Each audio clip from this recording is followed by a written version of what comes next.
नमस्कार, स्वागत है आपका विंध्य भारत में। मैं आपके साथ साक्षी गुप्ता। आइए बढ़ते हैं। उत्तराखंड की सिलकयारा सुरंग की घुप अंधियारी में 41 मजदूरों के 400 से ज्यादा घंटे कैसे बीते होंगे। परिजनों से दूर सुरंग के कुछ किलोमीटर के दायरे में कैद मजदूरों ने 16 दिन काटने के लिए क्या किया। सुरंग हादसे से जुड़े ये कुछ ऐसे सवाल हैं जो आपके भी मन में घूम रहे होंगे। मजदूरों ने सुरंग से बाहर निकलने की आस कभी मरने नहीं दी। यही कारण है कि वे जिंदा हैं। उनकी इच्छा शक्ति प्रबल थी और इसका ही नतीजा है कि वे आज सुरंग से आजाद होकर खुली हवा में फिर सांस लेंगे। आइए आपको बताते हैं मजदूरों ने सुरंग में इतना लंबा वक्त कैसे बिताया और क्या क्या किया।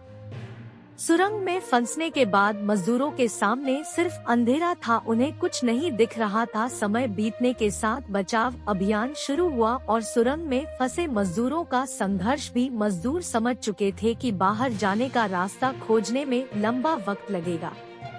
इस स्थिति का सामना करने के लिए मजदूरों ने अपनी इच्छा शक्ति मजबूत की और समय बिताने के लिए उपाय खोजने में जुट गए। सुरंग के अंदर उन्होंने मनोरंजन का साधन भी खोज लिया। मजदूरों ने चोर पुलिस के खेल से लेकर तीन पत्ती और रम्मी में खुद को व्यस्त रखा। धीरे धीरे सुरंग उनके लिए खेल का मैदान बन गई। वे सुरंग के से बाहर आने के लिए उत्सुक तो थे, लेकिन अपना धीरज नहीं खोया।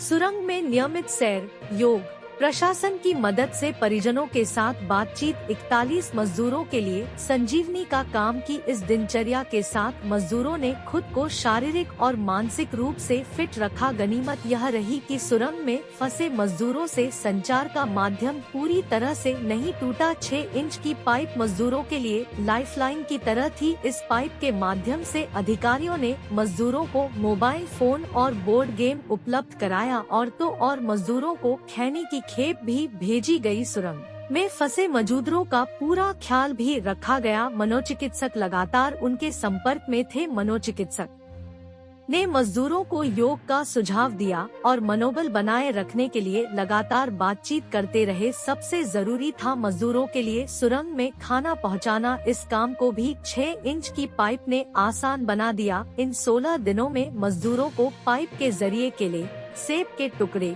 दलिया और खिचड़ी समेत खाने के कई आइटम भेजे गए। सबसे बड़ी बात यह कि सौभाग्य से पानी के लिए मजदूरों के पास सुरंग के अंदर ही प्राकृतिक जल स्रोत मौजूद। ऐसी और भी खबरों को जानने के लिए बने रहिए भूमिका भास्कर के साथ।